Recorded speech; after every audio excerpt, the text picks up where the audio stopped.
Okay, gracias a todos. Thank you, everybody. I am going to do this in English and in Spanish. Esto lo voy a hacer en inglés y en español. En el momento, mi computadora no está agarrando el Zoom, así que tengo un PowerPoint, pero mientras estoy tratando de meterme en el Zoom, voy a empezar a hablar y vamos a tener que esperar para el PowerPoint. Pero nomás para empezar, si podemos hacer unas introducciones breves, si pueden decir su nombre y de cuál, si son miembros de un grupo de cosecha, de dónde vienen, o si no, cómo están conectados con cosecha. Si podemos empezar con eso mientras empieza acá el PowerPoint. Ok, ¿quién empieza? Oh, sorry, in English. So yeah, I'm waiting for my PowerPoint to pop up on the Zoom.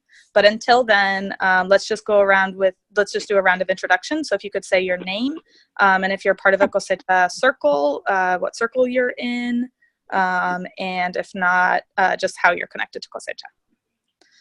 So this is Beto. Este es Beto from Georgia. I'm with Cosecha Arte in Dignidad Inmigrante in Athens. We have tres organizadores. We have three organizers here in the ground helping us to build the movement in Georgia. Soy Beto y tenemos tres cosecheros aquí en Georgia que están ayudando a continuar el trabajo con Dignidad Inmigrante.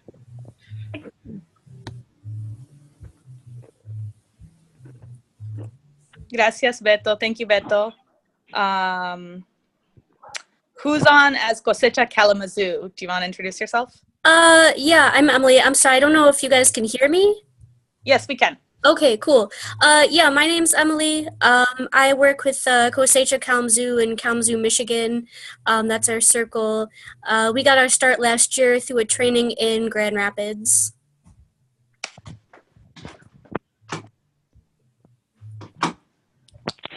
Thank you. Do you want to go next, Jonathan? Yes. Hi, my name is Jonathan, and I am a member of the Vaughn here in the San Antonio, Texas house. Hola, me llamo Jonathan y estoy un miembro de Cosecha como full time aquí en San Antonio. Y también es posible, si es un poquito difícil de escuchar, entonces si no estás hablando, está bien si podemos ponerse en mute. If it's okay, it's just a little tough for me to hear, so I don't know if it is for anyone else, but is it okay if people who aren't talking can put themselves on mute?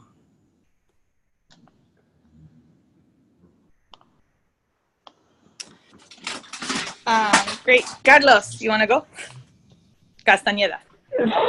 Sí, bueno, ¿cómo está? Carlos, ¿cuál Carlos? Creo que hay varios Carlos. Pues ya yo estoy hablando, comencé entonces. Mi nombre es Carlos Gabriel, soy miembro de Cosecha en Massachusetts, en una área que se llama el Merrimack Valley, donde está Lawrence. My name is Carlos Gabriel. I'm from a circle in Massachusetts, a Cosecha circle in Massachusetts, to be more specific, in an area called the Merrimack Valley. Ok. Mi nombre es Carlos Castañeda, organizador en Nueva Jersey, en la ciudad de Elizabeth. Hi, my name is Carlos Castañeda, organizer in New Jersey, in the city of Elizabeth. Hi, everybody. My name is Nelly Fuentes. I am an organizer with Cosecha in Kalamazoo. Hola a todos. Mi nombre es Nelly Fuentes y soy una organizadora con Cosecha en la ciudad de Kalamazoo, Michigan.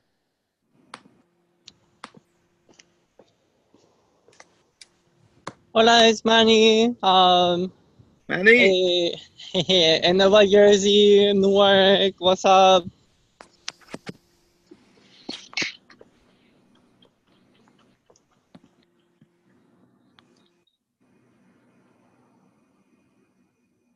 ¿Alguien más?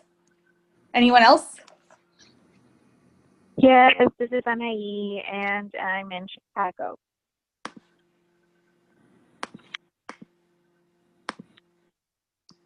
Hey, this is Lee from Jersey.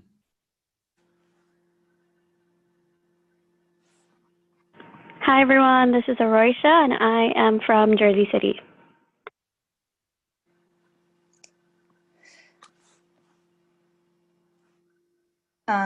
Great, thank you.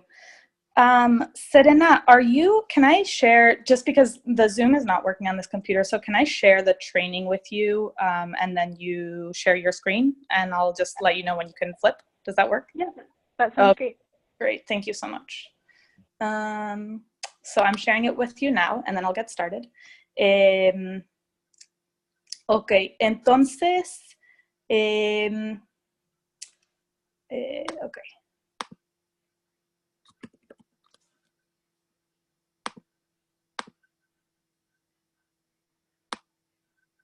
Okay. Entonces, yeah, just as soon as you get it, if you could share your screen, but I'll get started in the meantime, and we'll just do it without visuals. So what we're going to be talking about today is the two dominant traditions in organizing and what we call the hybrid model. Entonces, lo que vamos a estar hablando hoy es básicamente cuando hablamos de que hay dos formas, dos tradiciones dominantes que existen en distintos movimientos sociales y cómo podemos sacar lo mejor de los dos e integrarlos para organizar en cosecha. And this is something really important to understand because it informs every action that we decide to do. It's really about what's the way that we think about how change happens in cosecha.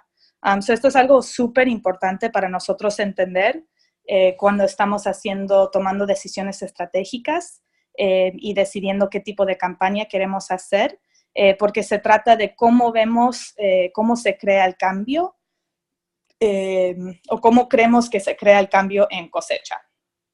Así que es algo un poco más teórico, pero es muy importante entender. So it's something a little more theoretical, but it's very important to understand.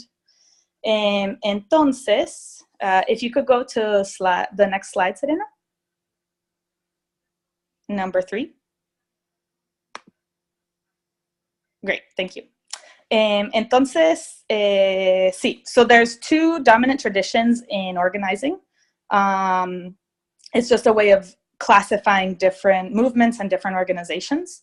Entonces, sí, hay dos tradiciones principales distintas de cómo se organiza. And then this is something that exists, it's a pattern that exists in the United States, but also in other countries and other social movements. Entonces, estas como dos tradiciones generales es algo que vemos en los Estados Unidos, pero no solo en movimientos sociales de los Estados Unidos, también en movimientos sociales de otros países. Entonces, por ejemplo, mi familia viene de Argentina y esto es algo que lo he hablado con mi abuela y con mi tía, que es básicamente como la misma cosa allá en Argentina. If you could go to the 5th slide. The structure tradition. Ok, entonces lo que voy a hacer es voy a explicar un poco las dos tradiciones en general y cómo vemos en cosecha que se puede integrar los dos. So I'm going to talk about the two traditions and how in cosecha we see that we can integrate both. But before I start, something important to understand is that a lot of times we jump into organizing and we learn really, most of the time we just learn by watching how to do things. But sometimes we don't take a step back and really think about deeply, like what are the main assumptions that we have about the way that you make change happen. So we're just so absorbed in our own environment that we don't, we don't really take a step back to think about the context. And this definitely happened to me when I first started organizing. So I learned, I guess, what we call the structure tradition first, about how to organize, and had a lot of different assumptions about the way that change happens. But it wasn't until really learning this framework that I was able to take a step back and was able to really understand things that we're outside of that tradition, if that makes sense. Entonces, muchas veces nosotros, antes de empezar y explicar, quería decir que muchas veces nosotros empezamos a organizar y aprendemos, siempre organizando se aprende haciéndolo, ¿no? Haciendo acciones, marchas, reuniones, todo eso. Pero muchas veces uno no como toma el tiempo para realmente pensar como cuáles son, cómo es que realmente creemos que se logra el cambio, y estamos tan acostumbrados a nuestros propios grupos, nuestra forma de hacer las cosas, que no tomamos la oportunidad de realmente analizar cuáles son las distintas formas de crear cambio y cuáles son las teorías de los distintos grupos que existen. Y muchas veces conflictos pasan porque tenemos distintos lenguajes y distintas formas de pensar cómo se crea el cambio. And then many times conflicts happen because we have different assumptions about how you change things. Okay. Entonces, voy a pensar, so the two traditions that I'm talking about is, it's all different types of groups that are pushing to try to make change happen within systems that exist. So you're trying to change the system, right? So las dos tradiciones que de la cual voy a estar hablando, las dos tienen que ver con cómo crear cambio al sistema. And we're not saying that one is better than the other, we're just saying that they're different. Y no estamos diciendo que uno es mejor que el otro, solo que son distintos. Ok, entonces, empezando con la primera. La primera en inglés, starting with the first one, we call it in English the structure tradition. Que en inglés se llama the structure tradition, pero son organizaciones comunitarias de base. Entonces, aquí tengo unos cuantos ejemplos. So I have a few examples here that you might know. Dentro del movimiento de derechos inmigrantes, se hace camino, Make the Road, with the Immigrant Rights Movement. Y también PICO, si conocen, the PICO National Network. And then a lot of community groups, a lot of worker centers, muchos centros de trabajadores son parte de esta tradición. Also, unions follow the structure tradition of organizing. Los sindicatos también son parte de esta tradición. Aquí hay Ella Baker y Saul Alinsky, los dos son como héroes de la tradición de organizaciones comunitarias de base. So here you have Ella Baker, Saul Alinsky, they're both like heroes of the structure tradition. So voy a explicar un poco como cuáles son las cosas que hacen las organizaciones comunitarias de base. Okay, could you go to the next slide, Serena? Thank you. Entonces, the structure tradition, usually you start with campaigns with that. So you look at basically the political reality on the ground, and you say, what's something that we can win? For example, there are some examples here, like campaigns that have to do with like putting in stop signs, the city picking up trash, fixing potholes, that kind of thing. So usually you start small, and then as you get more power, you work up to bigger and bigger issues. Entonces, en las organizaciones de base normalmente miran como las situaciones, hablan con la gente para escuchar como cuáles son las cosas que le impactan mucho, que le importan mucho en su vida diaria. Y analizan la situación política para ver, ok, ¿qué es algo que si ponemos suficiente presión podemos ganar? Entonces, normalmente se empieza con cosas pequeñas, por ejemplo, poniendo un semáforo o como haciendo que la ciudad vaya a recoger basura, ese tipo de cosas.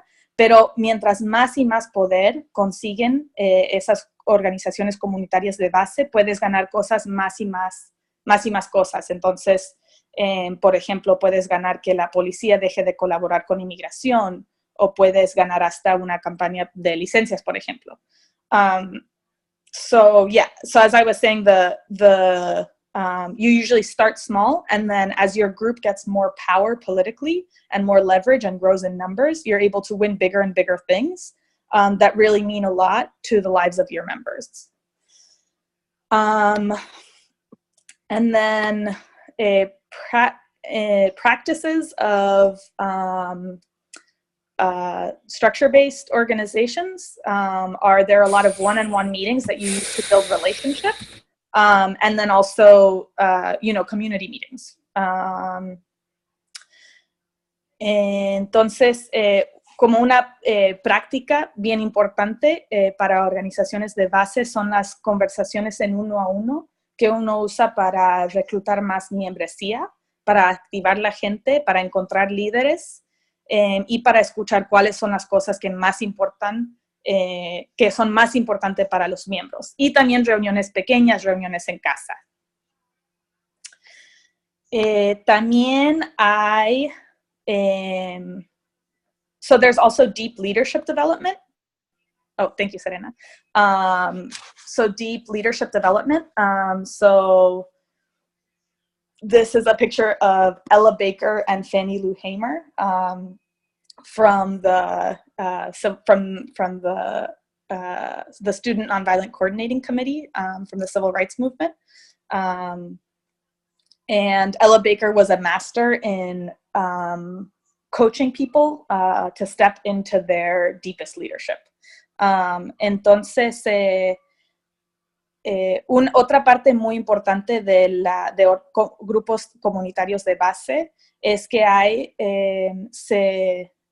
ponen mucho valor y hay mucho trabajo en desarrollar líderes. Entonces, hay mucho tiempo que se pone en entrenamientos, en guiar las personas para que puedan hacer más y más cosas y tomar más y más liderazgo. Y mucho del tiempo que un organizador invierte en el movimiento se trata de realmente desarrollar el liderazgo de la gente. Next slide. Ok. Y la tercera parte son el tipo de acciones que se hace.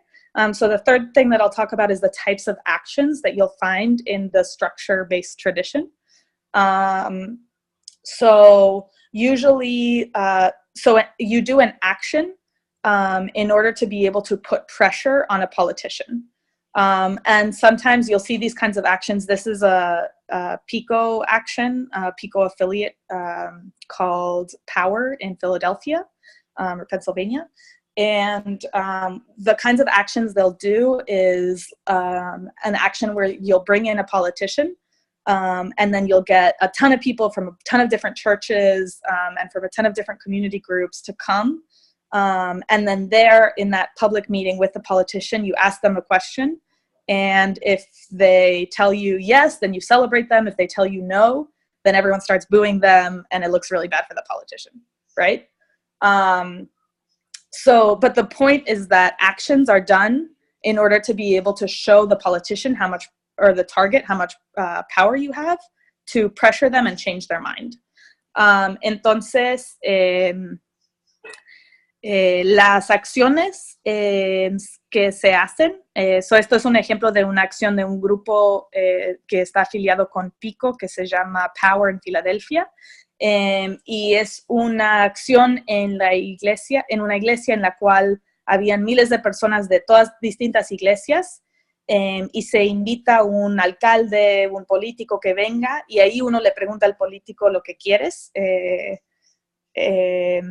Por ejemplo, uno le puede decir al político, nos vas a dar licencias, por ejemplo.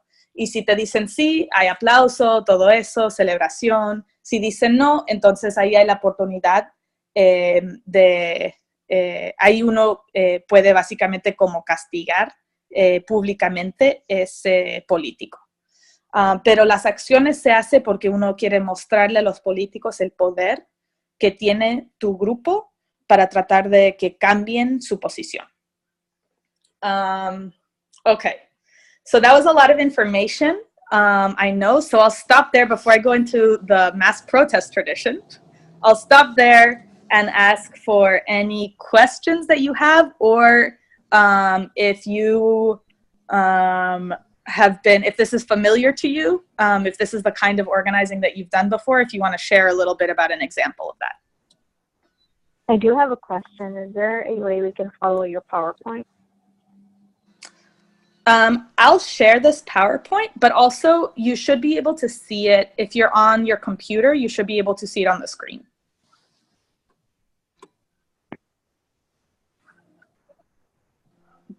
But we can make sure that we send it out over email. I don't know if we have everybody's email, but I don't know if there's a way of sending it out to everyone, but we can send it on the Cosecha coordinators chat.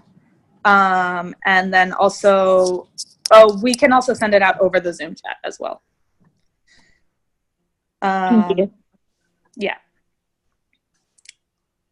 Oh, Lee was asking about translating questions. Ya, la pregunta era si se puede ver el PowerPoint. Entonces, si estás en tu computadora, lo deberías de poder ver, pero si no, si estás en tu teléfono, entonces también se lo podemos mandar en el chat, y también lo podemos mandar en el grupo de coordinadores grupo de coordinación de cosecha. ¿Hay otras preguntas sobre lo que hablamos? Any questions about the structure tradition?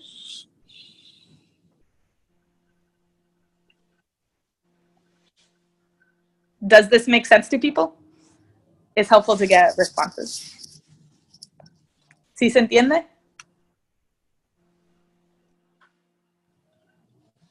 Yeah, I got it. Okay, cool. Thanks. Ok, entonces, seguimos adelante. So the mass protest tradition es, bueno, en inglés lo llamamos el mass protest tradition. Se puede decir movimiento de movilización o protestas masivas, o movimientos populares, es otra forma de decirlo. Entonces, ¿qué son los movimientos populares? So what are popular movements or the mass protest tradition? Entonces, so it usually involves mass scale actions, either actions that are really dramatic and create a big crisis. For example, like civil disobedience actions, or they can be mass mobilizations. Entonces, son acciones masivas que o son acciones de alto sacrificio y alto riesgo, como acciones de desobediencia civil, o pueden ser movilizaciones masivas. Could you go to the next? So, some examples. Seguro que aquí dice 2016. Eso está mal. 2006. So, the mega marches of 2000. There we go. The mega marches of 2006, las mega marchas del 2006, por ejemplo. There we go, thank you. That's an example that falls under the mass protest tradition. Otros ejemplos, other examples are Occupy Wall Street, Black Lives Matter. Those are examples from recent years. And then there are also examples from other countries. So a lot of Latin American social movements fall under the mass protest tradition. More recently, we have Ni Una Menos for people who have been following that. So muchos de los movimientos sociales en Latinoamérica son parte de esta tradición. Aunque muchos tienen una mezcla de las dos cosas, ¿no? De organización de base y también de movimiento popular. Pero también sí, como un ejemplo más reciente, sí, para los que están viendo las protestas de Ni Una Menos, eso es otro ejemplo. Are there other examples that people want to offer up? of mass protests, and I'll go into what different examples are, or what the different components are. But just, yeah, do people want to give examples? Can I get another example? Otros ocurren. Go ahead. Yeah. Las protestas de estudiantes y maestros en Haití en el último mes o dos. Las protestas contra el gobierno en Tunisia, contra el gobierno en Irán en las últimas semanas. Great. Do you want to say that in English, Manny? The student and teacher protests in Haiti in the last month or two, and the government and the protests against the government in Iran and in Tunisia in the last few weeks. Great, thank you. ¿Otros ejemplos?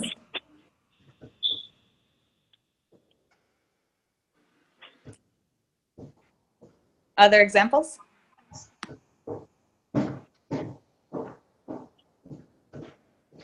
Okay, we will move on. Entonces, so we'll go, could you go to the next? Oh, wait, you might be at the next slide. Yeah, okay.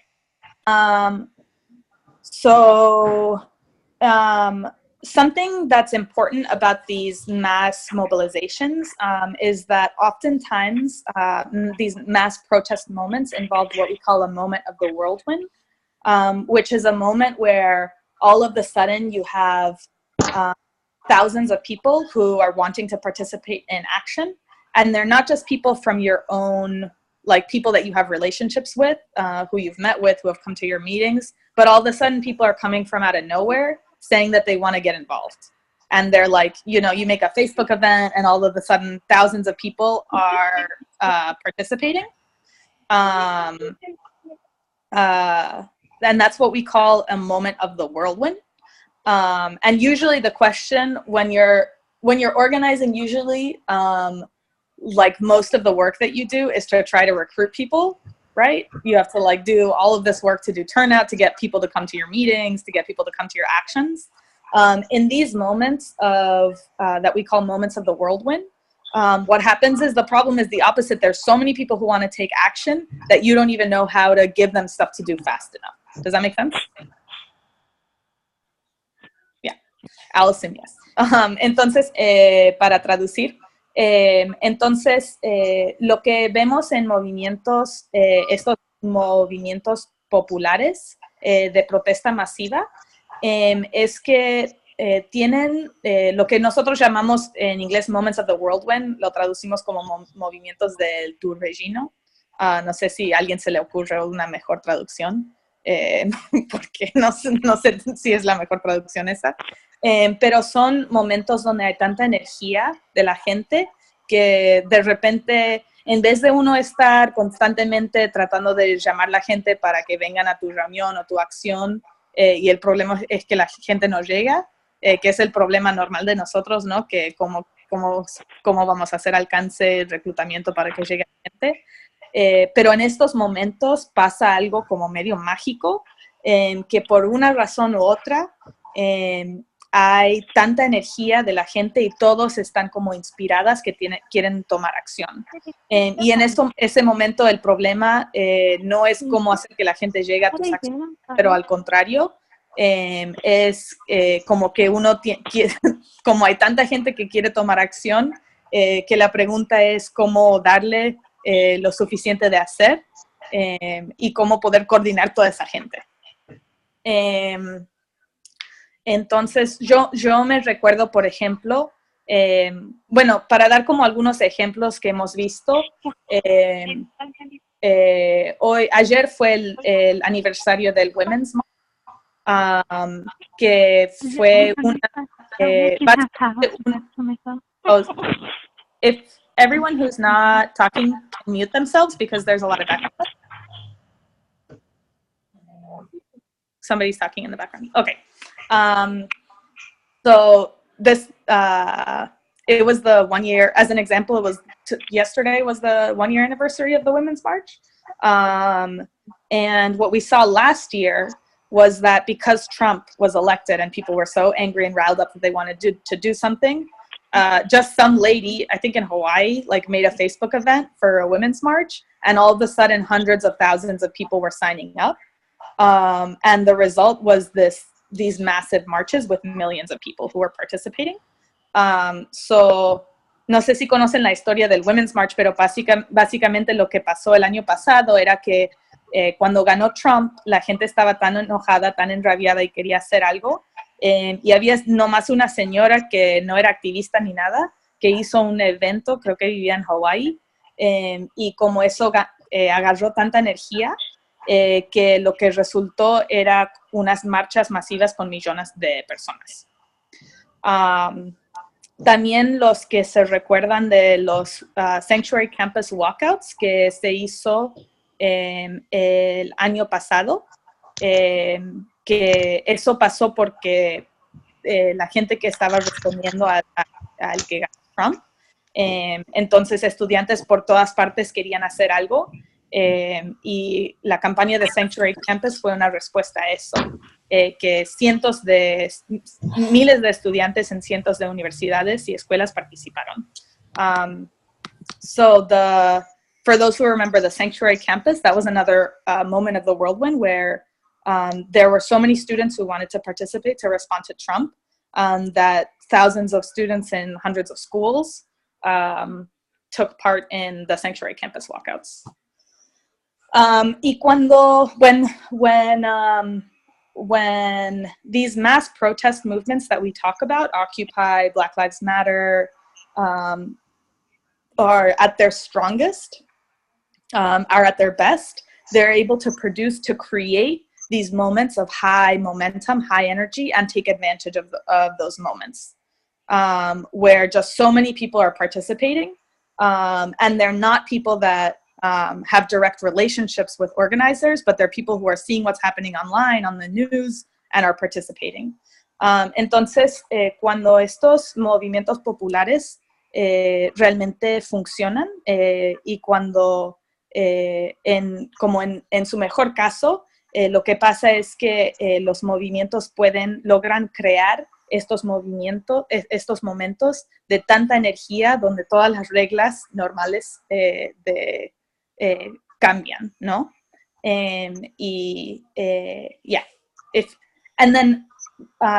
Otra cosa que es importante es que algunas veces ocurren esos momentos porque hay algo externo que está pasando. Por ejemplo, cuando ganó Trump, mucha gente quería responder. Pero en algunos momentos también se puede crear esos momentos haciendo acciones y cambiando y haciendo acciones que realmente llaman la atención del público. So sometimes those moments of the whirlwind happen because of external events, because something is happening, like, for example, Trump's election, right? That all of these people want to respond. But movements, when they're really, really successful, are able to not just take advantage of external moments that are happening, but are actually able to create those moments through their action by dramatizing and by creating public crisis. Ok, voy a seguir con un poquito más información y después voy a hacer otra pausa para preguntas. So I'm going to keep going with a little bit more information, and then I'll do a pause for questions. Entonces, could you go to the next slide, Serena? Oh, sorry, no, the slide before that. Okay. So, un ejemplo de un movimiento que realmente a través de las acciones logró completamente cambiar la forma de pensar de la gente y logró crear estos momentos en los cuales miles de personas estaban participando, fue el movimiento para los derechos civiles en los años 60. So an example of a popular movement that was able to activate, bring masses of people to take action and constantly created these moments of the whirlwind, where people just were watching what was happening on TV, and they decided to jump in and take action and join the movement. was the civil rights movement. That just the civil rights movement became really masterful at creating these moments of the whirlwind, not just reacting to external moments. And there are examples. Could you go to the next slide, Serena? So an example, for example, from the civil rights movement is the lunch counter sit-ins in 1960, where a group of students starting in Greensboro just sat at a segregated lunch counter. In doing so, it was an act of civil disobedience because the lunch counter was segregated, and they got the first one I think was done in Greensboro, North Carolina, and there was a crazy backlash from racist white segregationists in the South. And there are just these images that came out of people dumping milkshakes on their head and people having a really strong response. But it was through that interaction and through that public crisis that the students who participated in the lunch counter sit-ins created, that other students started wanting to participate to replicate the same action, and it just demonstrated and made visible the crisis of racist white supremacy in the South. Entonces, un ejemplo de esto es que en el año 1960, un grupo de estudiantes, empezando en Greensboro, North Carolina, hicieron una acción en la cual se sentaron estudiantes afroamericanos en un lunch counter, como en un restaurante que era según solo para blancos, lo cual era un acto de desobediencia civil, ellos haciendo eso porque había segregación en el sur. Y había como una respuesta tan racista, tan violenta de los blancos racistas en el sur, que por todo el país la gente vio eso y lograron como mostrar el crisis de la violencia y del racismo en el sur. Y miles de estudiantes en otros estados, en otras ciudades, empezaron a hacer la misma acción. Entonces, es un ejemplo de algo que lo empezaron solo unos 8 estudiantes, pero el resultado fue que miles de personas tomaron acción y completamente cambiaron la forma de pensar del pueblo americano. So this is an example of something that just 8 students did, but by taking high risk and high sacrifice, they were able to get millions of people or thousands of people to take action, and they changed the public's way of thinking. Okay, could you go to the next slide? Okay, so Birmingham campaign. So this is another example from the civil rights movement as well. I'm not going to go too into it because I already explained the lunch counter sit-ins, but it's a similar concept. So la campaña en Birmingham fue algo parecido. No lo voy a explicar demasiado porque, ya expliqué lo del lunch counter sit-in. And then could you go to the next slide? Yeah, so this is the March on Washington. Esto fue la marcha en Washington for Jobs and Justice, que miles de personas participaron. So millions of people participated in this. And it's another iconic moment in the civil rights movement. Okay, yeah, you can skip the next one. And you can skip the next one after this. And the next one after that. Okay, thank you. So we're going to talk now. I'm going to just go over what are some of the key differences between the two traditions. So voy a hablar sobre cuáles son algunas de las diferencias entre las dos tradiciones. And okay, yeah, do you mind skipping to the next one? And the next one after that. Okay, great. Entonces, yeah, so en general, en la teoría de organizaciones de base, la como teoría de cómo se crea el cambio, la teoría principal es que lo que hay que hacer es poner presión, hacer que los políticos sientan la presión para que cambien su póliza, y así es como gana uno. Algunas veces también no tiene que ser solo un político, pero también puede ser como dueño de una compañía, por ejemplo. So yeah, in the structure-based tradition, the main theory of change, the main way that people think about how you make change happen, is you get a group of people who can win enough pressure to be able to put pressure on politicians, and you use your leverage to have them change their policy. And it cannot just be, it doesn't just have to be politicians, but it can also be a corporation. For example, unions use strikes to force a corporation to win demands. Yeah, and then en los movimientos populares, lo que uno trata de hacer es cambiar la forma de pensar del público y activar mucha gente, suficiente gente que sí, que básicamente crea una crisis que ya el público no lo puede ignorar. So in the mass protest tradition, the main theory is that what you have to do is change public opinion. That if you change public opinion and create enough of a moral crisis, that everything else changes accordingly. And many times, social movements are able to change public opinion so much that it's easier for base organizations, for local structure groups to start winning policies, because it becomes easier to get, like politicians will take a different position, right? So algunas veces lo que logran hacer los movimientos sociales, los movimientos populares, es que cambian completamente cambian el clima político, tanto así que se hace mucho más fácil ganar cosas al nivel local, que antes de ese movimiento.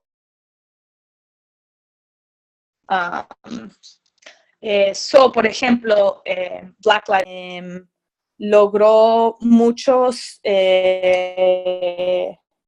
Black Lives Matter logró cambiar la forma de pensar de mucha gente americana que antes no estaban pensando mucho sobre la violencia de la policía o del hecho que hay tanta gente que está en las cárceles, por ejemplo, tanta gente afroamericana en las cárceles. A través de eso fue que muchas pólizas al nivel local fueron cambiadas para, por ejemplo, controlar lo que hace la policía. Yeah, so in the so an example of that is Black Lives Matter was able to dramatically change public opinion. So all of a sudden, the general public started talking about police brutality in a way that they hadn't talked about it before, and started talking about mass incarceration. And then structure-based groups at the local level were able to win immediate concessions that would have been completely impossible had they happened, had it been before the broader Black Lives Matter movement. Okay. So then we're also going to talk about differences in tactics and demands. If you could go to the next slide, Serena. The next one after that? Okay, thank you. So differences in terms of tactics and demands. So in the structure-based organizations, your actions that you do, the tactics usually have to do with big meetings to be able to put pressure on a politician. And the demands that you pick are things that you look at the situation and you think, okay, this is something that we can win at the local level if we're able to put enough pressure. And their demands that really impact the lives of your members. So in I'll do mass protest first, then I'll translate. So in the mass protest tradition, the kinds of actions that you do are massive civil disobedience and massive arrest to create public crisis, and then also mass mobilizations. And then the issues that you pick when you pick what you demand are popular demands. So you ask for things that are going to make sense to people. If you announce it on the radio, we're going to have a march about this issue, people are going to want to come out. So for example, in Cosecha, we're fighting for permanent protection, dignity, and respect as something that's a popular demand that has to do with changing the way that people think, and that's immediately going to resonate with the broader public. Entonces, en las organizaciones de base, por lo general, las acciones que se hacen son acciones para poner presión a un político. Se pueden hacer como una reunión pública o una manifestación frente a la oficina de un político. Eso es un ejemplo.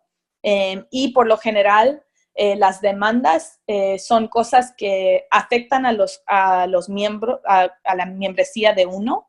Entonces, por ejemplo, un sindicato hace una campaña para aumento de salario de los miembros de ese sindicato. Y son cosas, las campañas siempre son para ganar cosas que uno mira la situación, analiza la situación política y dice, ¿sabes qué? Nosotros si ponemos lo suficiente presión es algo que sí se puede ganar. Mientras tanto, en los movimientos populares, las acciones que se hacen son obviamente marchas masivas y también desobediencias civiles y acciones para realmente crear como un crisis, crear drama para que lo vea el público. Y todo tiene que ver con tratar de motivarle al público, uno, para cambiar la forma de pensar de la gente, del pueblo común, y también para motivar a la gente que tomen acción. Y las demandas son para cosas populares, ¿no? No son para cosas que uno tiene que explicar muy detallado de esta póliza y no sé cuánto, pero son cosas que cualquier persona escuchándolo en la radio, por ejemplo, lo va a entender.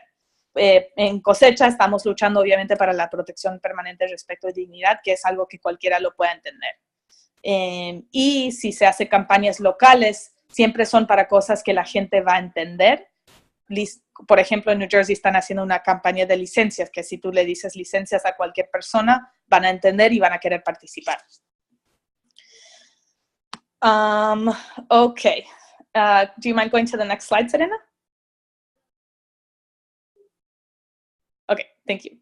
Okay, entonces so this is about how we measure success, how we see victory. So esto se trata de cómo vemos qué significa para nosotros la victoria. Entonces, so in the structure tradition, victory is about winning.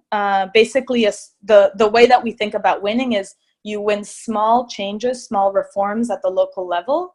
And then the more power you have, the more changes that you're able to win. And those changes are something that can win concrete improvements to people's lives. Entonces, para organizaciones de base, la idea es uno gana cuando gana algo que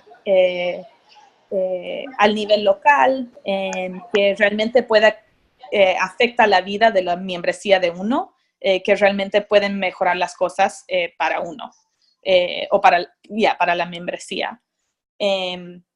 In the mass protest tradition, the way that you think about victory, what victory means is when you're able to change public opinion, because the idea is if you change public opinion, if you change people's way of thinking, then that's what allows for major changes, major social changes to happen.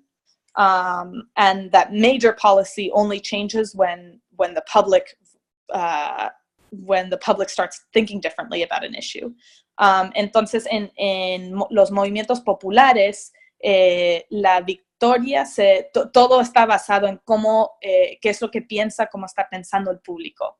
Que cualquier reforma grande social que queremos, eso solo lo vamos a lograr si cambiamos el clima político, si cambiamos la forma de pensar de la gente.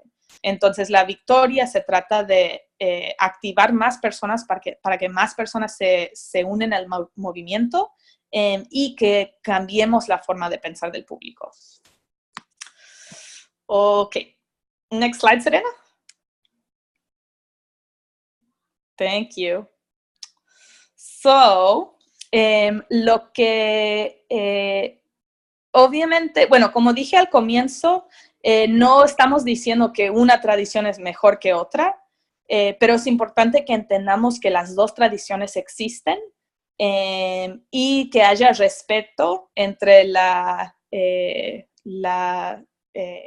¿cómo se llama? Entre organizaciones de base y grupos que piensan más en términos de movimiento popular, que respetemos la forma de pensar del otro, ¿no? Yeah, so as I said before, it's not that one is better than the other, but it's important that we understand both ways of thinking so that we can have mutual respect for both traditions. Y la otra cosa importante de poder entender ambas tradiciones es que podemos integrar lo mejor de las dos tradiciones. So and the other reason that it's important to understand both traditions is that it allows us to integrate, to take the best from both worlds, basically. Do you want to, oh yeah, can you skip to the next one too? And the next one after that? Okay. Y lo que estamos tratando de hacer en cosecha es de básicamente crear un híbrido entre los dos. So what we're trying to do in cosecha is to create a hybrid of both. So in follow-up trainings, we'll talk a lot more about how to do this exactly. So en los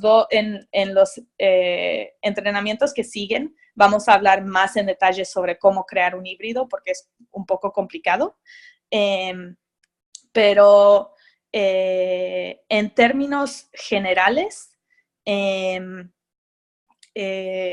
lo que queremos hacer es nosotros básicamente lo que queremos hacer en cosecha es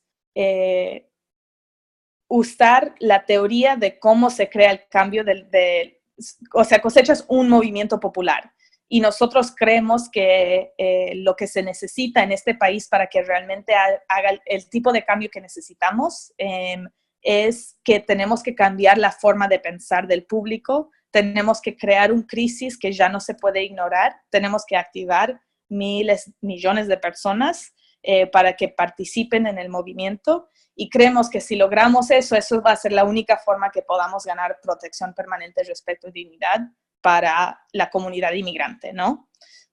So in cosecha, we follow the basic theory of the mass protest tradition, which is that in order to win what we want, what the immigrant community deserves, what we need to change public opinion. We need to change the weather in this country dramatically. We need to activate millions of people to take action. And we needed to create the kind of crisis that can't be ignored anymore. But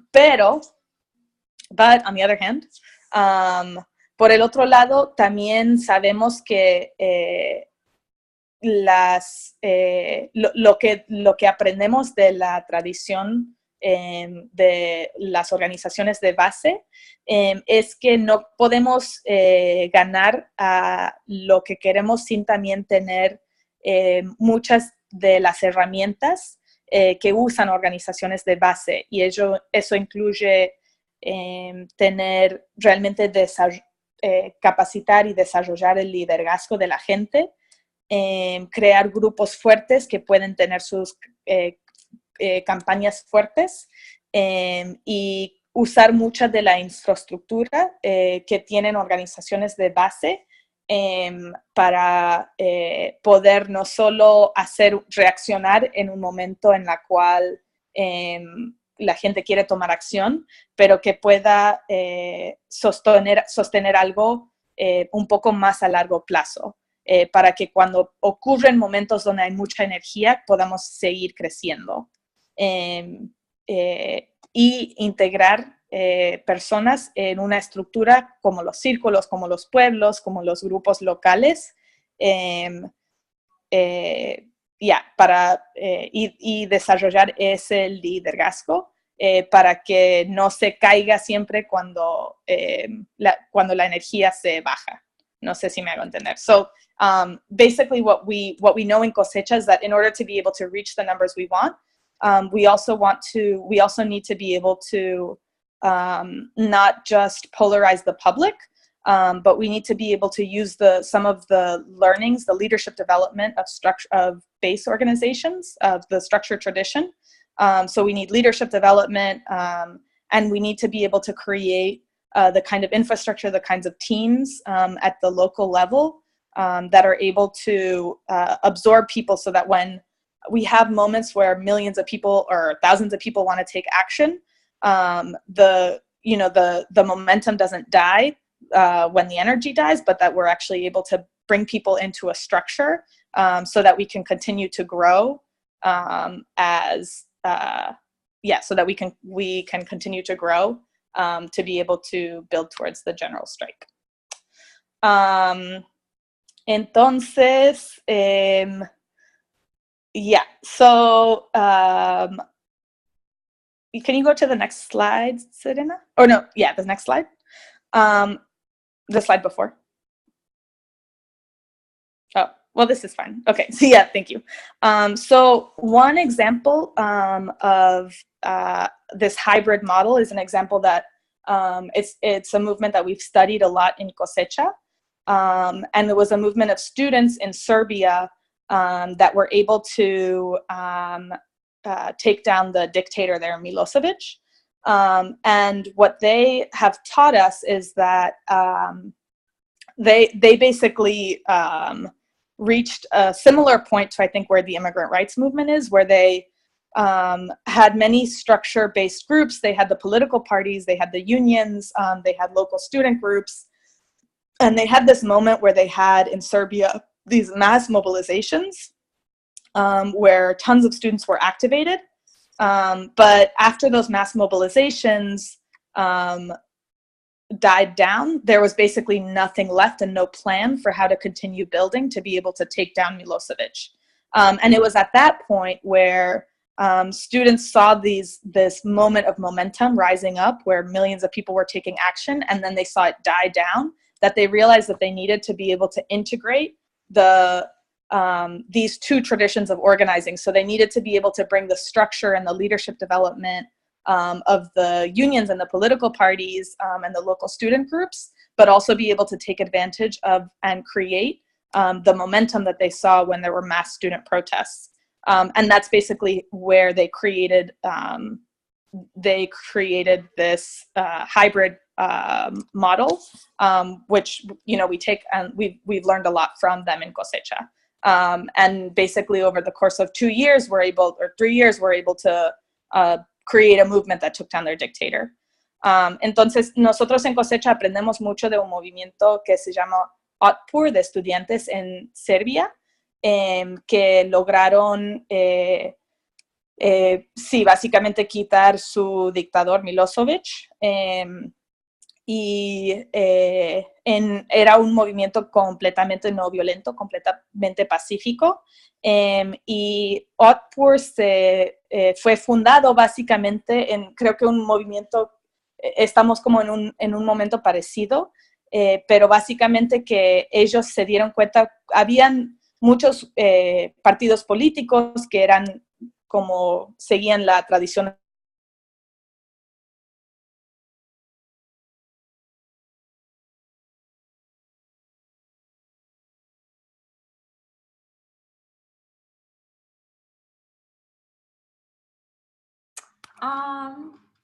It looks like Vera her computer might have died. Hold on, we're gonna try to get her back. Hold on one second. Parece que no sé qué pasó con la computadora de Vera, pero vamos a intentar que ella vuelva ahora. Perdón.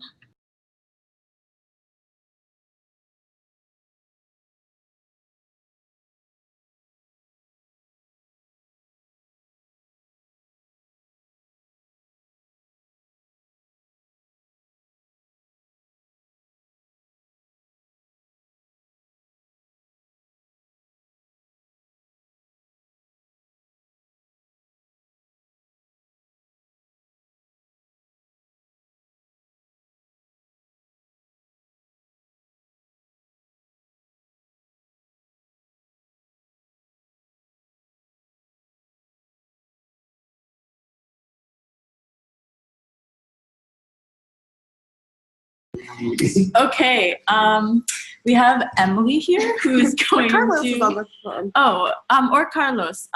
You can also maybe help because I don't know where Vera went. Maybe her phone or computer died. But between Carlos and Emily, we're gonna keep going. Entre Carlos y Emily, vamos a seguir hasta que Vera vuelve. Great. So we're talking about OPTOR. I think we just finished the example of OPTOR. You want to talk about moments of the hybrid model? Okay. Carlos Rojas, are you still on the call? Carlos, ¿estás en la llamada? I am. Do you want to pick us up where we left off? Great. Okay, so I think I missed most of the first hour of the training, so I don't know what Vera went through, but I can support. So, like, basically, I think that Vera was making the point that Otpor, which is the Serbian student movement that overthrew their dictator, they were able to actually incorporate both theories, structure-based organizing, along with mass protest. But we can actually go to the next slide. Another movement that also incorporated both models were the United Farm Workers, which is actually really interesting because I don't know if Vera spoke about Saula Alinsky, but essentially Saula Alinsky, who systematized and created all the theory around structure-based organizing, had the disciple by the name of Fred Ross, who actually trained Cesar Chavez when he was younger in structure-based organizing. And then after Cesar Chavez and Dolores Huerta and other leaders founded the United Farm Workers, what they realized is that they needed to train leaders on how to organize farm workers, and then they would also use moments of crises. Like they got really good at doing strikes in big farms. I think Vera's back on. I'm back on. Thank you, Carlos. The internet cut out for a minute, but we're good now. Carlos, do you maybe want to finish the United Farm Workers and then Vera can pick back up? Yeah, Thank you, but Carlos. basically what the United Farm Workers got really good at is that they promoted deep leadership development within workers that work in the fields. And then these farm workers would often do local strikes in some of the local farms. And then they would have also organizers trained throughout the country to support the strike with a boycott. Y para decirlo rápidamente en español, la unión del sindicato de los trabajadores de campo en California, cuando fue fundada por César Chávez y Dolores Huerta y otras líderes, ¿verdad? Lo interesante es que César Chávez y Dolores Huerta fueron entrenados por un organizador que se llama Fred Ross, que también fue discípulo de Saul Alinsky, que fue la persona que creó los modelos y organizativos de structure-based organizing. No sé cómo no sé cómo le hemos llamado en español, pero cómo crear organizaciones de base.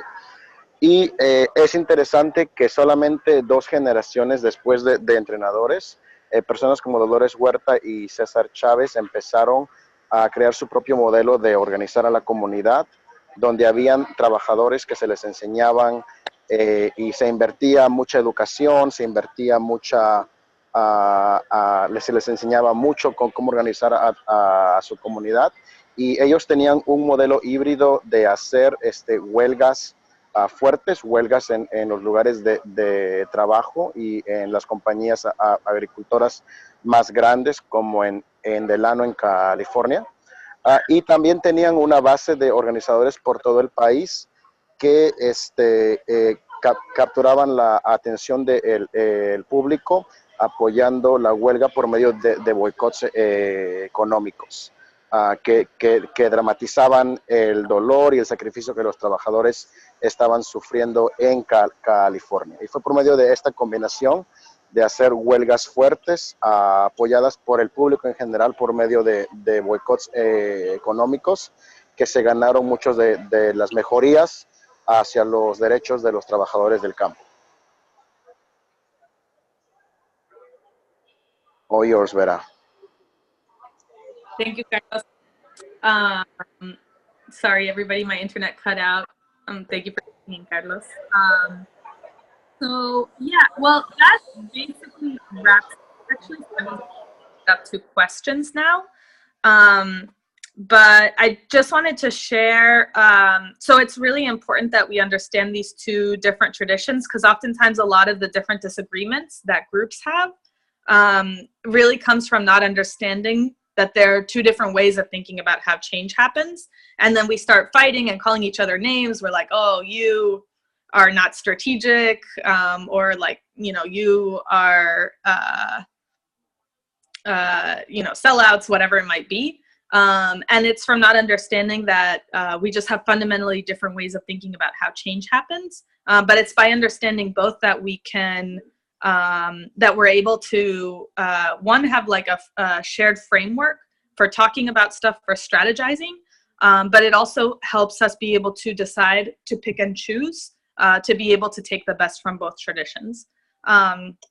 Entonces, sí, hay muchas distintas formas de poder integrar estas dos tradiciones y tratar de sacar lo mejor de los dos. Pero lo que pasa muchas veces, al no entender, lo que hacemos muchas veces es nos metemos en discusiones, empezamos a acusar a otros grupos que decimos, ay, estos no son estratégicos, o que los otros no están con la comunidad, pero la verdad es que simplemente son distintas formas de pensar en cómo se crea el cambio, y es importante nosotros entender eso porque nos ayuda tener como una forma de poder, un lenguaje para poder tener conversaciones, por crear nuestra estrategia en cosecha, y también podemos sacar lo mejor de los dos. And the most successful movements have all been movements that have been able, that developed and reached a point where they realized that they had to integrate the best from both. Y los movimientos que han logrado los cambios más grandes han sido movimientos que se han dado cuenta que las dos cosas son importantes, las dos tradiciones, las dos formas de pensar son importantes, y que han logrado crear algún tipo de combinación entre los dos. Sometimes it was like in the civil rights movement, there were different groups, different organizations that had different frameworks and were playing different roles. So for example, the Martin Luther King's group, the Southern Christian Leadership Conference, much more followed the mass protest tradition, while Ella Baker's group, the student group, the Student Nonviolent Coordinating Committee, much more followed the structure tradition. But in both cases, but they were able to, but it was by having both elements that the movement was able to be so successful. And then sometimes one organization, in the case of Otpor, for example, or what Carlos was talking about, the United Farm Workers, were able to integrate the best of both.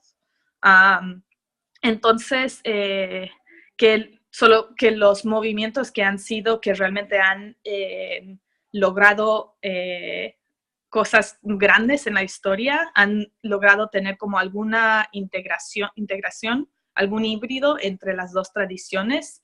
En algunos casos, un movimiento puede tener muchas organizaciones distintas, como por ejemplo el movimiento de derechos civiles. En el movimiento de derechos civiles, el grupo de la organización que es el Southern Christian Leadership Conference, la organización de Martin Luther King, más seguía la estrategia o la teoría de cómo se crea el cambio de las protestas masivas, los movimientos populares, y el grupo de estudiantes que se llama SNCC, que hizo las protestas, por ejemplo, de los lunch counter sit-ins, más seguían la estrategia de las organizaciones de base, pero el movimiento en tener dos organizaciones logró como tener un híbrido, una integración. Y en otros casos, una misma organización puede aprender cómo tomar lo mejor de los dos. Entonces, por ejemplo, el ejemplo que dio Carlos de César Chávez, o por ejemplo, el ejemplo de los estudiantes en Serbia, Otpor. Entonces, bueno, ¿hay preguntas? Sé que era mucha información y ya son las 8:18, pero quiero dejar el espacio abierto para preguntas. Are there any questions? This was a lot of information, but it's already 8:18, so I want to open up the space for questions.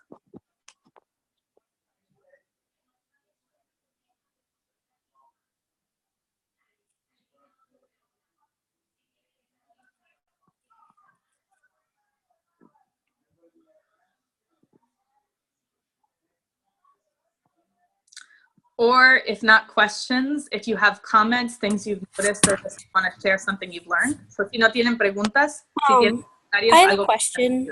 Yeah, go for it.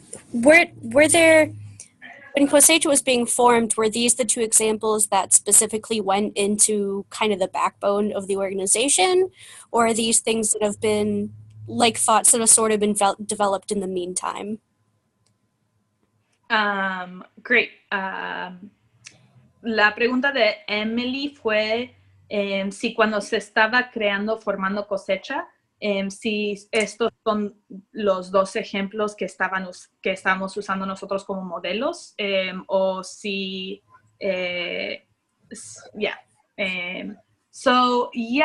well, the group that formed, that created what we call the DNA of Cosecha, so that's the strategy of the 4-phase strategy, a lot of the stuff about the relational culture, the story of Cosecha, the structure, all of that.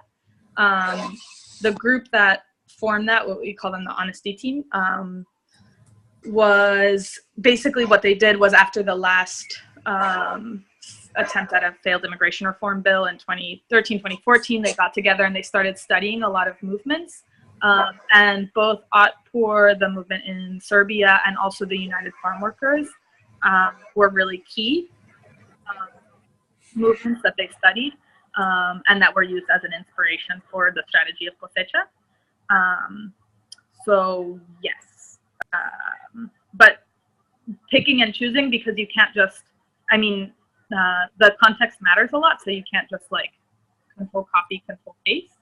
But definitely both Otpor and the United Farm Workers were major movements that were studied in creating the DNA. Entonces, para traducir, sí, el grupo es básicamente como la idea de Cosecha, lo que llamamos el ADN. Entonces, la estrategia, la narrativa, la estructura, todo esto de Cosecha. Ellos tomaron el tiempo después de aprobar una reforma migratoria y no pasó nada.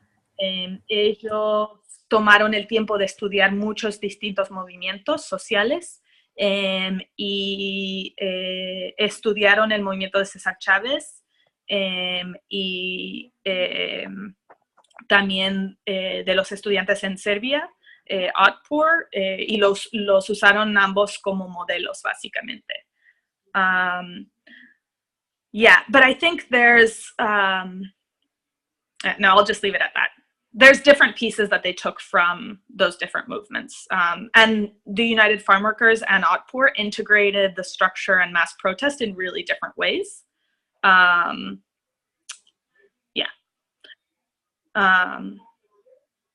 Otras preguntas? Other questions?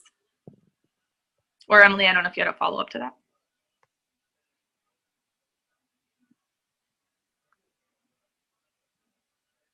Well, this is Manny. I think my only my observation is that none of these movements that were observed achieved quote unquote permanent protection for the need that they were trying to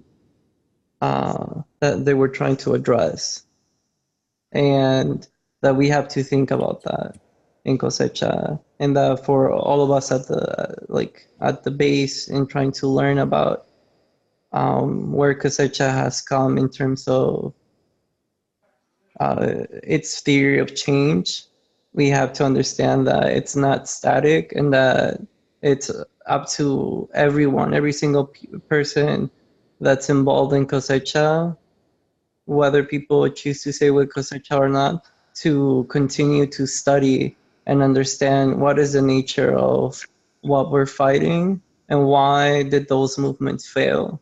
So there were good things that came with them, and we're trying to use the best elements of those things and incorporate it into Cosecha, but we also have to look at why they failed and how we can change that so that what we're trying to do in Cosecha works better. You want to translate Manny into Spanish, your comment? Que mi observación que parte de Cosecha llegar a esa conclusión de ver a esos movimientos en la historia para formular su teoría del cambio. También tiene que incorporar la realidad de que todos esos movimientos fallaron en lograr obtener una protección permanente, entre comillas, de la necesidad inmediata que están tratando de mejorar. Y entonces con eso nos da a pensar que tratamos de agarrar las mejores cosas de estos movimientos para aplicar lo que estamos haciendo en Cosecha, pero también tenemos que preguntarnos y entender por qué es que estos movimientos últimamente fallaron, y tratar de incorporar ese entendimiento cuando estamos organizando en Cosecha, y que todo individuo y persona que está involucrada en Cosecha tiene que ser parte de este proceso, de que este conocimiento a que hemos llegado a este momento no es como estático. Tenemos que seguir pensando si seguimos en Cosecha o no, cuál es el problema que estamos peleando, y tratar de incorporarlo en Cosecha para que podamos lograr hacer lo que estos otros movimientos no lograron.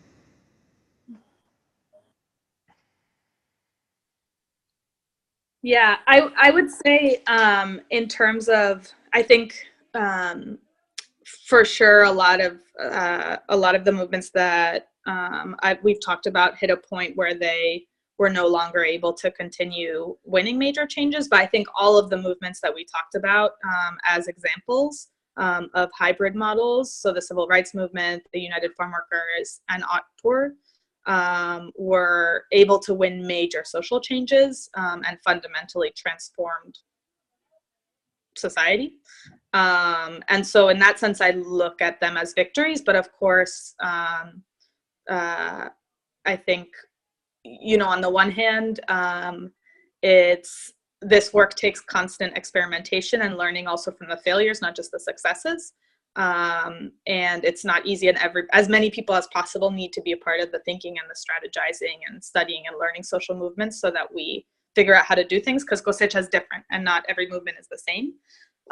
So I agree with you on that, but I think part of the reason that I have faith in social movements is from seeing the example of movements that have come in the past that have been able to win major victories, even though, of course, it doesn't just take one movement to win everything that we need, which is why we say the principle in Cosecha around we're one of many harvests, knowing that even Cosecha is not going to win everything that we need, but we're going to need many different cycles of movements in order to win. Entonces, lo que estaba diciendo es que, por un lado, 100% de acuerdo que necesitamos todos entender esta estrategia y la teoría y estudiar movimientos para poder aprender y para poder también experimentar e intentar cosas nuevas. Y ningún movimiento todos los movimientos existen en contextos muy diferentes, entonces lo que estamos tratando de hacer en Cosecha es algo nuevo y tenemos que aprender de las victorias y también de los fracasos de otros movimientos, pero los movimientos muchos de los movimientos que usamos en esta presentación y que usamos como inspiración en Cosecha sí han logrado cambios enormes sociales en la forma de pensar de la gente, cambios enormes de ley, de póliza, y han realmente transformado el mundo. Y eso es la razón por que yo sigo activa, porque tengo fe que los movimientos sociales pueden lograr cambios enormes. Y que las únicas cosas que se han ganado son por hecho de los movimientos sociales. Pero sí, definitivamente es importante nosotros estudiarlo y leer y aprender y formar nuestras propias opiniones. Any other questions?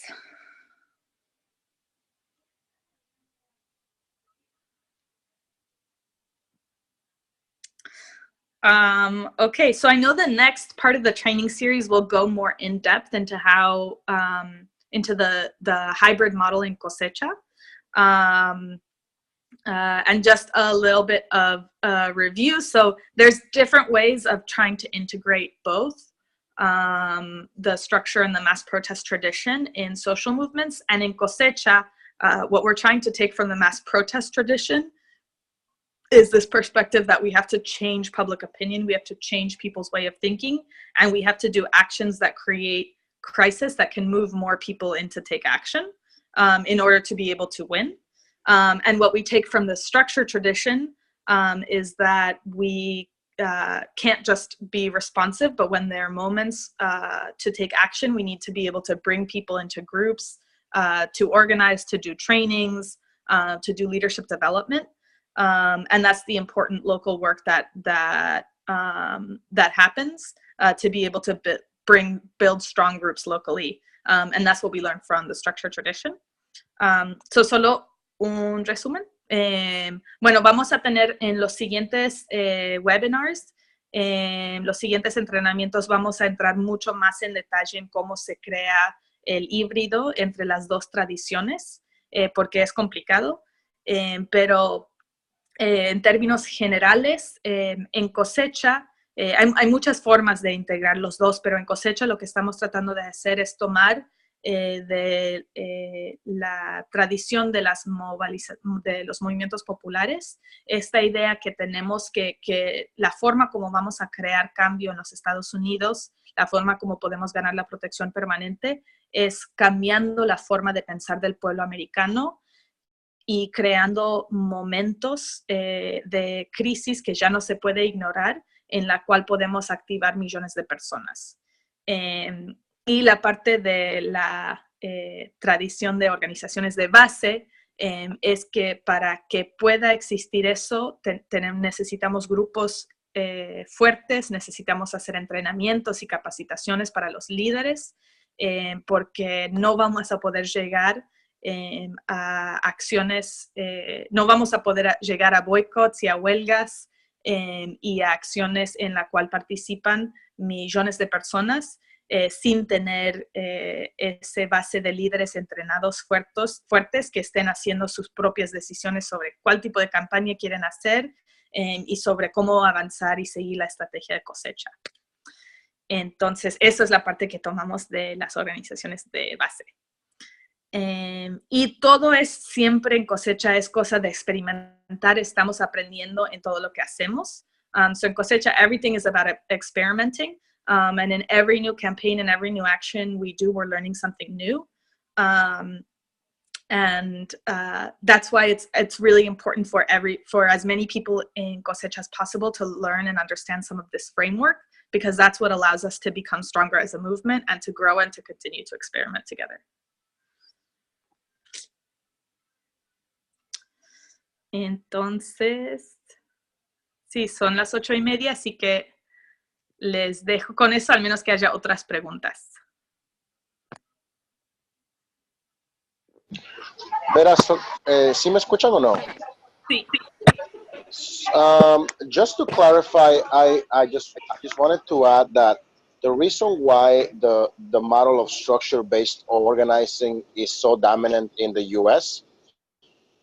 Is because that model that was basically compiled and refined by Saul Alinsky, he was actually able to grab his learnings, his teachings, and actually put them into a presentation, write books about them in a way that it was easy to transmit from generation of organizers to generation of organizers.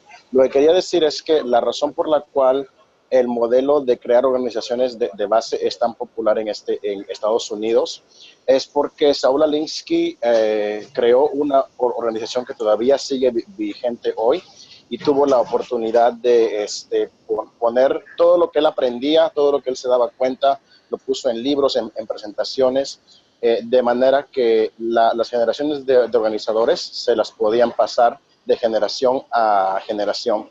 Pero por ejemplo, los movimientos como los trabajadores agricultores en California y los grupos de los derechos civiles en los 50s y en los 60s, no tuvieron esa oportunidad, ¿verdad? Ellos fueron perseguidos por el gobierno, los asesinaron, especialmente con los líderes de movimiento de los derechos civiles. Y en California, obviamente, el UFW, el sindicato de trabajadores, se desintegró por peleas internas y también porque de una u otra manera se aliaron mucho con el partido demócrata. So the other point that I wanted to make is that the other movements that were actually trying to incorporate some of the mass protest teachings and the learnings, like the civil rights movement and the UFW, were actually prosecuted. They were killed. They were murdered by the U.S. government.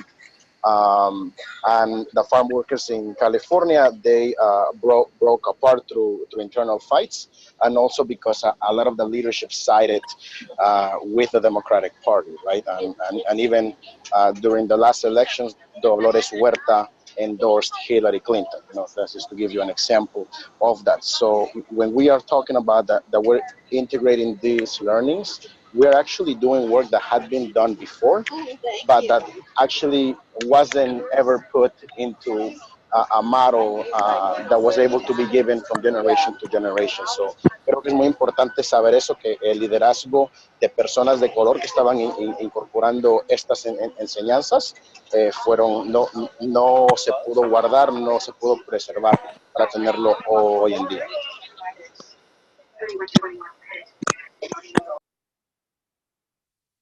Gracias, Carlos. Thank you, Carlos. I'll just wait to see if there's, we actually have until 9. So I'll wait to see if there are more questions, and then if not, I'd like to do a little go around of something that we learned in today's training. Entonces, tenemos más tiempo de lo que pensé, así que si voy a esperar a ver si hay más preguntas, y si no hay preguntas, entonces si podemos todos compartir algo que aprendimos hoy. So, are there more questions? ¿Hay más preguntas?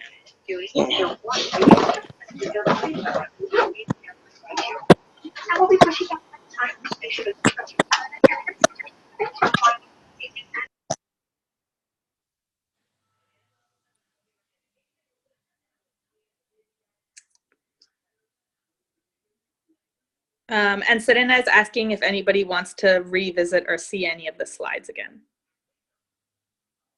Si quieren ver uno de los slides de nuevo, lo puede poner.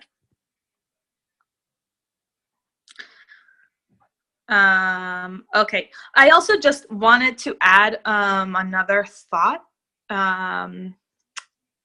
since we have a little bit more time before we do a go around. So one really important key for cosecha, and there's a whole deeper training about this, but is that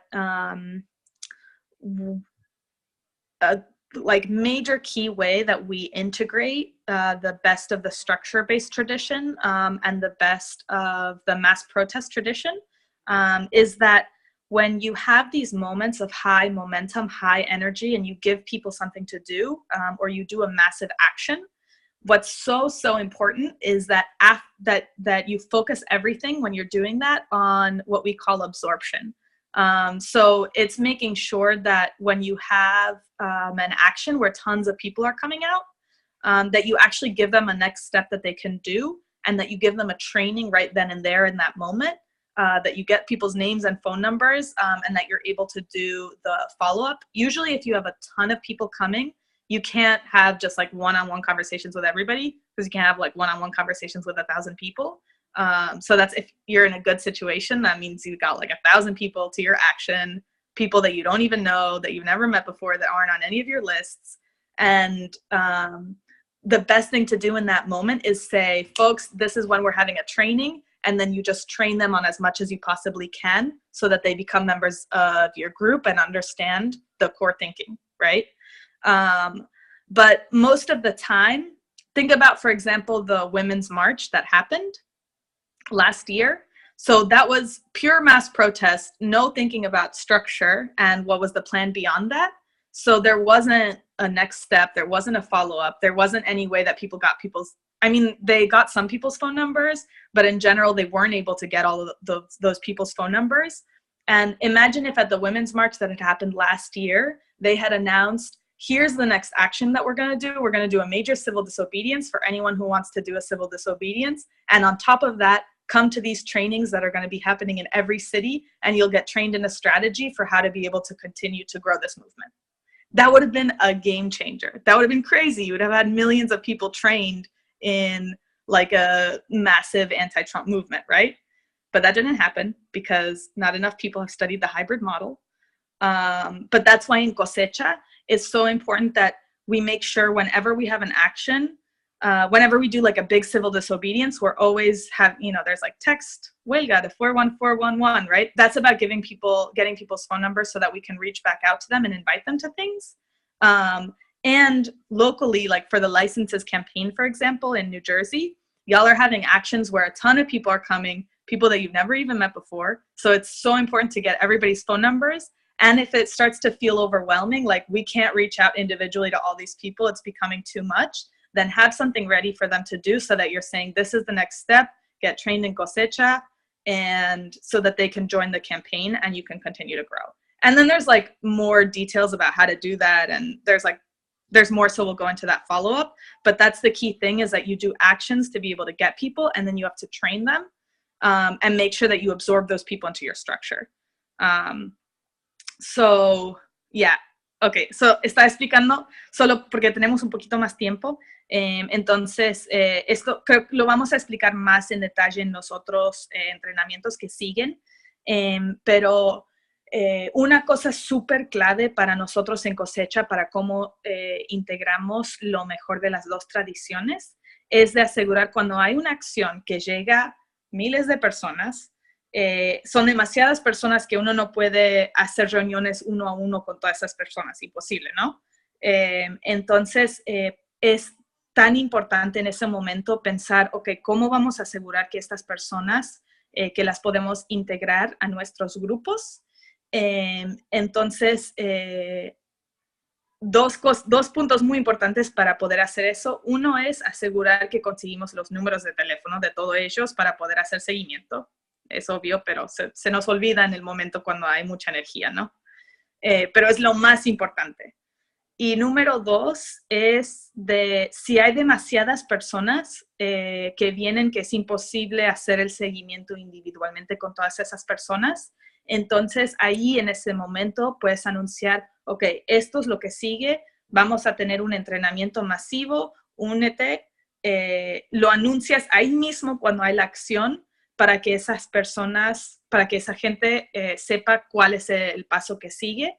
Y así, si quizás no te da el tiempo para reunirte con cada persona, invitarles, ellos ya saben, ok, el entrenamiento que sigue va a ser este día y ahí es cuando le das el entrenamiento de cosecha y le puedes integrar a los círculos y a los grupos. Entonces, son esas dos cosas. Uno, siempre asegurar que estás consiguiendo los números de la gente y dos, hacer cuando hay mucha energía y mucha gente, la mejor cosa de hacer es hacer entrenamientos masivos para integrar todas esas personas. Y estaba dando en inglés el ejemplo del Women's March que ocurrió el año pasado. Imagínate si en esa marcha, porque habían millones de personas que participaron, y imagínate cómo hubiese sido si en ese momento ya hubiesen tenido claro que vamos a hacer, ok, hay esta marcha y lo que sigue es, por ejemplo, una desobediencia civil masiva para todos los que se quieren inscribir, y encima vamos a hacer entrenamientos en cada ciudad y estas son las fechas y las horas y los lugares. Tendríamos un movimiento enorme anti-Trump, como sería toda una situación muy distinta. Entonces, por eso es tan importante siempre cuando hay una acción que ya sientes que hay energía y que viene la gente y que hay gente que no conoces, que están participando, que te están preguntando, es súper importante tener bien claro cuál va a ser el siguiente paso para poder invitarles. Y lo mejor es hacer, si hay mucha gente, lo mejor es hacer un entrenamiento masivo. Hola a todos, este es Beto de Athens, Georgia. Bueno, quería comentar que también hay que tomar en cuenta que a veces no todo sale como se planea.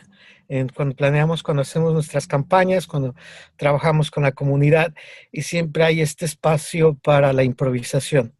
Es increíble estos entrenamientos, los talleres que tomamos, los libros que leemos, y los podemos utilizar ahí cuando, por ejemplo, en la marcha llega demasiada gente. Entonces, bueno, ahora ya tenemos una herramienta más, ¿no? Aprendimos una herramienta que puedes utilizar. Pero a veces ninguna de las herramientas que tenemos se apegan a lo que pasa, y la capacidad de improvisar y la imaginación que tenemos es cuando suceden las genialidades o cuando la riegas, ¿no? Cuando entonces desaparece el movimiento y te corren y te abuchean. Pero esa capacidad de improvisar y el valor de atreverse a hacerlo, ¿no? Porque ya sabes, siempre hay, no, es que mejor lo hacemos de esta manera, o no lo hagas, bueno, nada más quería comentar que en todas nuestras campañas y en el movimiento siempre hay un espacio para la improvisación, la estructura y todo el rollo, pero ya cuando llegamos a la hora de los cocolazos, a la marcha, ya los marshals no llegaron borrachos, y hay que improvisar o cualquier cosa. Ya quería comentar eso nada más. Gracias, Beto. Sí, hay una parte de todo esto que es ciencia y otra parte que es arte, que nomás hay que... es cosa de ser creativo y de no tener miedo. Just to translate, so Beto was saying that we can understand the theory really well and have all these tools and these trainings that we go to and participate in. So now we have some more tools under our belt, but that at the end of the day, we need to be able to improvise because things don't always work out the way that you have them planned. maybe the marshals don't show up or they show up drunk, and then what are you going to do? And there's an important piece there about improvising in the moment.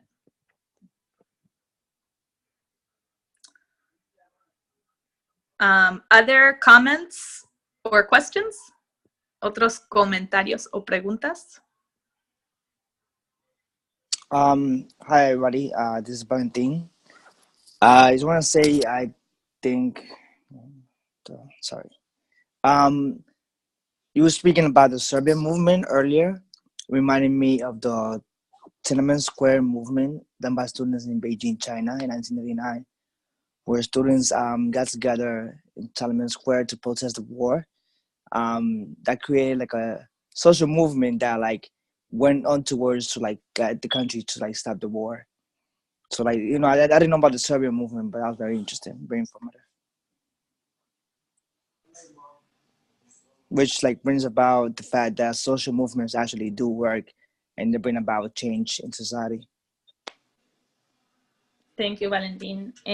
Valentín dijo que cuando estábamos hablando del movimiento de los estudiantes en Serbia, que se estaba pensando en un movimiento estudiantil en China, de estudiantes que protestaron en Tiananmen Square, y que eso como movió activo a todo el planeta, a personas en todos países, y que darnos cuenta que los movimientos sociales sí funcionan. Thank you, Valentin. Thank you. Other questions or comments?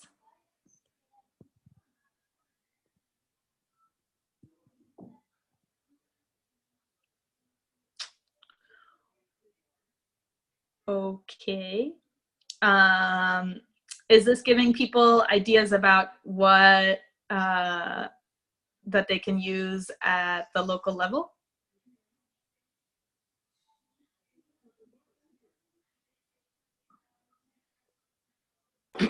Yeah, yo creo que la mezcla, la combinación de estos dos tradiciones, especialmente en el área de desarrollo, de liderazgo en las personas, es muy importante porque lo que queremos es que todos nuestros miembros o todas las personas que estén en cosecha sepan realmente por qué están luchando y para qué están luchando y se sientan confiados en ellos mismos y tengan la seguridad de que es posible un cambio, pero solamente a través de la educación de uno mismo para poder ayudar a los demás, ¿no? Entonces, esta cuestión de desarrollo y liderazgo de la tradición de Structure Base, yo creo que es muy importante y deberíamos sacarle ventaja y mucho provecho.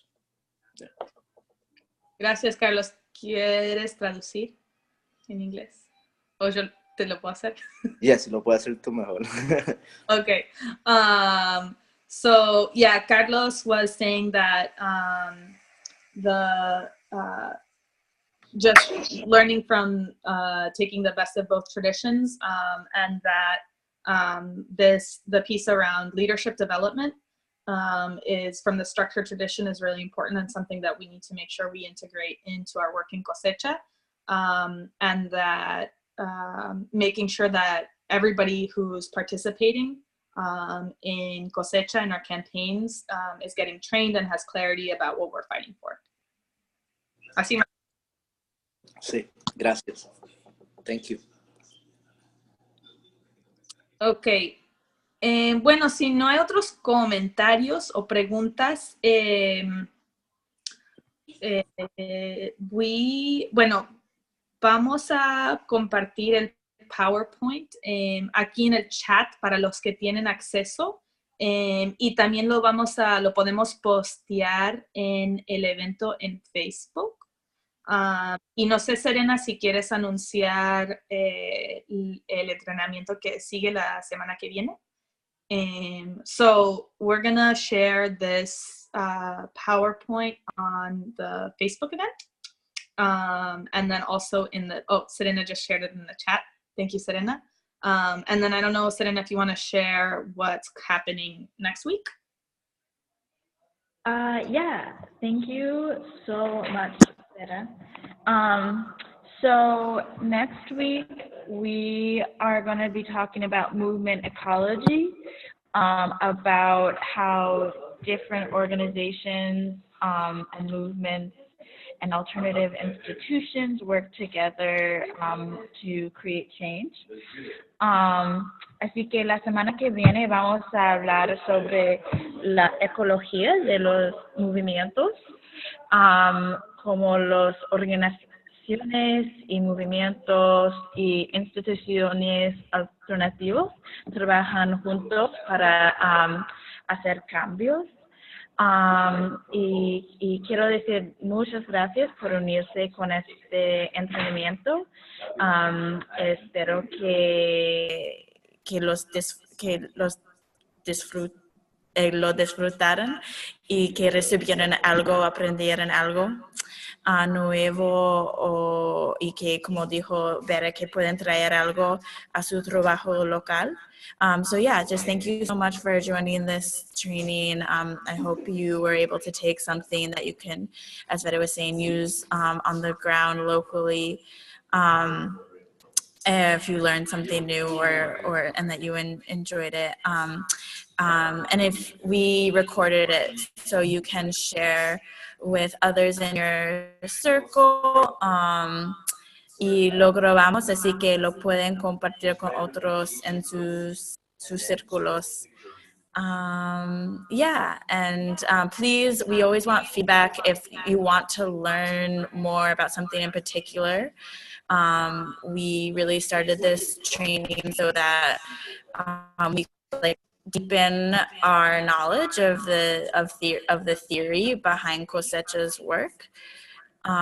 So please let us know if you want to learn something in particular. Si quieren aprender algo en particular, por favor compartirlo con nosotros en la página de Facebook o WhatsApp o Slack si están en Slack. Y queremos tener este sitio de entrenamientos para poder, ¿cómo se dice? Deepen nuestro aprendizaje y nuestro trabajo. Y sí, así que sí, por favor compartir si quieren aprender algo en particular o si quieren más recursos o información. Yeah, thank you. Gracias.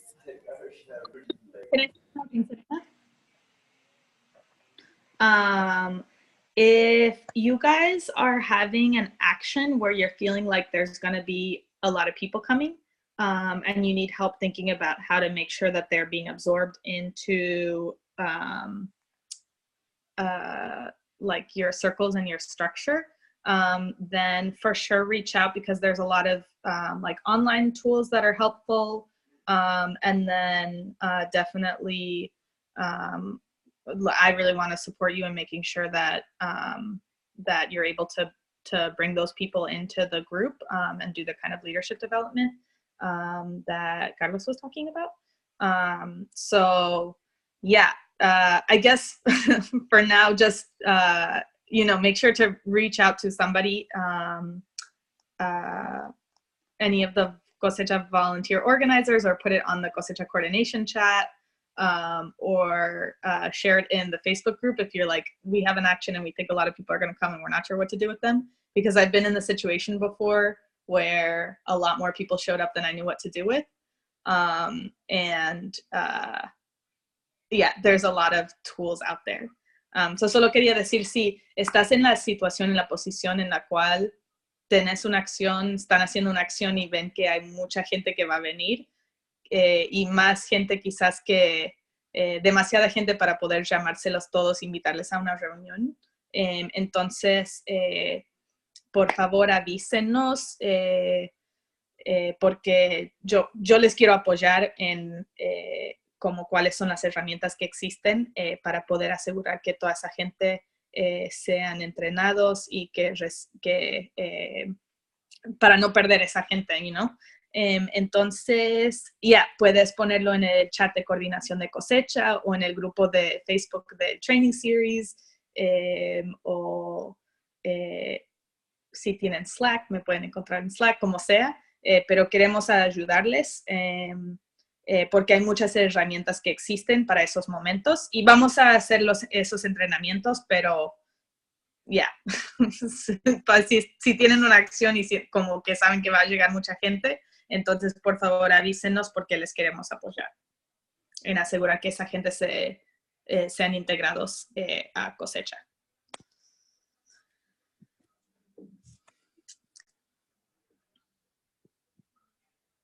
Yeah.